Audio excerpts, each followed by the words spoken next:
Hey Borg. I tried to record this earlier today, so I'm really sorry that it's up so late tonight. But as I recorded it earlier, there were several issues. One, I hadn't showered. I hadn't washed my hair. I was in a baseball cap.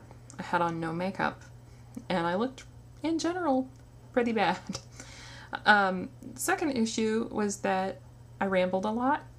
Another issue, my children kept interrupting and coming in, and at the rate I was talking, I don't think there would have been any good place where I could cut and edit. Let's see, and then something else happened. Oh, somebody came to my door.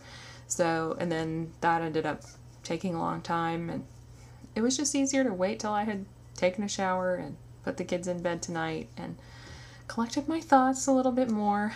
So hopefully this won't be rambly, and at least I have clean hair. So speaking of hair, I want to mention Lime and Violet because they kind of gave us a shout out in their last podcast episode, so thanks girls.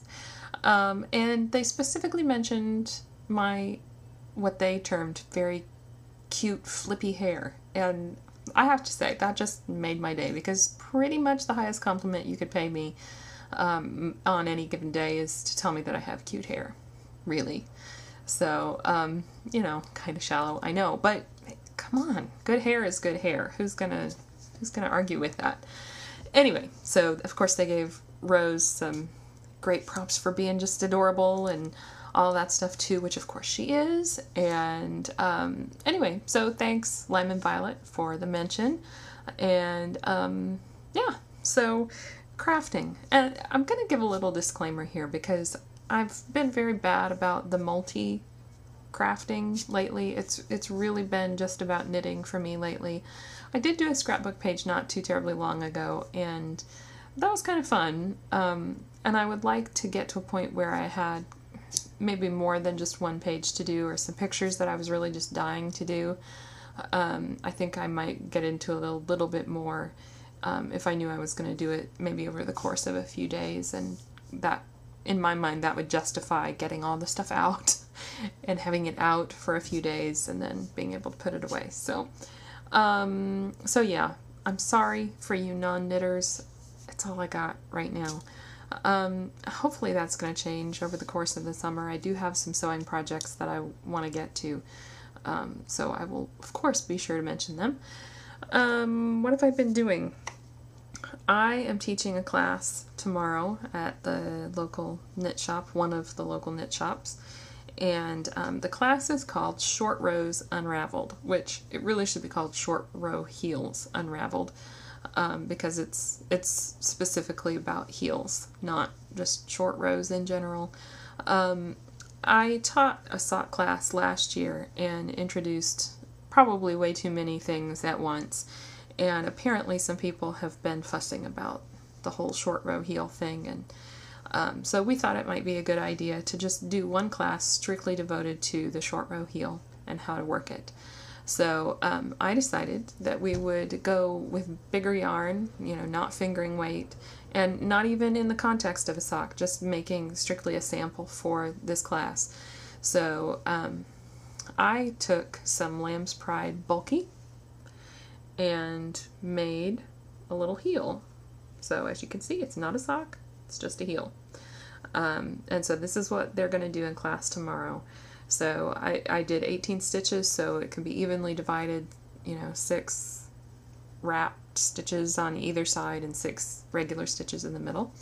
So I'm hoping that they'll do okay. I really debated in writing the little tutorial for it, kind of a pattern, because I remember when I first started doing short row heels, at first I really wanted to find something where somebody spelled it all out, like every single step specifically, and I really didn't find much like that. There were a few things that I was able to piece together, but overall I kind of had to fend for myself. So while this is probably going to look overwhelming at first, hopefully the people in the class will soon see that it lists everything out, and hopefully once they see the pattern, you know, what happens as you wrap these stitches on either side of the heel. They'll quickly get it and they won't even need to refer to the pattern anymore. So that's my hope for them, because, you know, any new technique, no matter what the craft is, I think is always a little bit overwhelming at first until you see it broken down. So, so I have my giant sample for them, and then I've started another one so I can be ready to actually work the heel at the same time as they do in the class tomorrow. What else am I doing? Something else purple. I'm really not that much of a purple person, but some shades. Anyway, when I was in the shop last weekend, they had some new lace weight yarn. This is Classic Elite Silky Alpaca Lace, and I love it. It's just soft and, you know, it's lace weight, but it's still springy and squishy and wonderful. They had, I don't know, I think 4 different colors in the shop, and there aren't many more colors than that available, it looks like, online. So if you are a lace knitter and want to try it, definitely give it a try. It's like 400 and some yards-ish. Anyway, I'm going to do in July a beginner's lace class at the yarn shop, and I wanted something that was a really simple lace pattern, like just about the easiest lace pattern you could possibly get, and then have, you know, just like a 2-stitch garter border on either end, because I want them to understand, you know, how to be able to adjust your stitch count if you wanted to make it bigger or smaller, or, you know, wider, I mean by bigger. You know, because you could easily adapt it to the width of a wrap if you wanted to do that. So this is what we're going to be doing. It's the vine, what is it, vine trellis, I think? Trellis, vine trellis lace, I don't know. It's from Barbara Walker, volume 1. But this is, I think it looks really nice unblocked, so that's another option for the people that take the class. But if I can show you here, yeah, this is what happens as it's stretched. So I think it would look equally nice if they wanted to practice blocking or even just steam blocking, either way. So right now it's like, I don't know, 13 inches long, and I want this to just be just a little, you know, little neck wrap, not like a big scarf. And again, that'll be something that the people that take the class decide. They can stop whenever they want to. So that has been taking up most of my knitting time, and I feel like I haven't had much knitting time this week. Life's been very crazy this week. I'm going to be out of town the next few weeks, so I don't know how the whole vlog thing's going to work out in July, or at least till the later part of July. So I'll do my best. If I can do it while I'm out of town, I will. The thing that I'm going to be taking with me out of town, I think, is yarn for a new sock that I'm writing a pattern for a class that I'll teach in August. And I just kind of had this little revelation of something I could do. I had so much fun with Rosemary's Fred and George sock pattern that I showed you last week that I wanted to do something that was 2-color striping.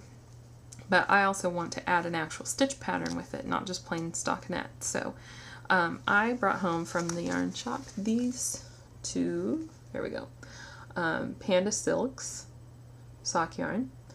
And I've not knit with Panda Silk, so I'm excited about this because I love Panda wool, and I'm sure this is going to be equally wonderful. So, you know, the nice thing is people can choose to do what they want color-wise. I wanted to go with 2 variegated yarns. That's just me. So people can do a solid and a variegated, or 2 solids or 2 variegateds. It's up to them. I really wanted to go with like 2 crazy colors, but I thought, you know, this is going to be a sample, and I think in my mind, if most people, if they're going to sign up for a class, they kind of get the idea that whatever they see as the sample in the shop must be what they're going to make. And so I don't know, I just have mixed feelings about doing something really crazy color-wise, just because, you know, most people may not gravitate toward that like I kind of do. So I wouldn't want them to be put off. That's just me. Anyway, if they were socks just for me, I would go with two, like, totally crazy colors to mix. But, again, it's just me. So yeah, I think that's about it. And again, I apologize for this being so late, but, yeah, there you go. Have a great week.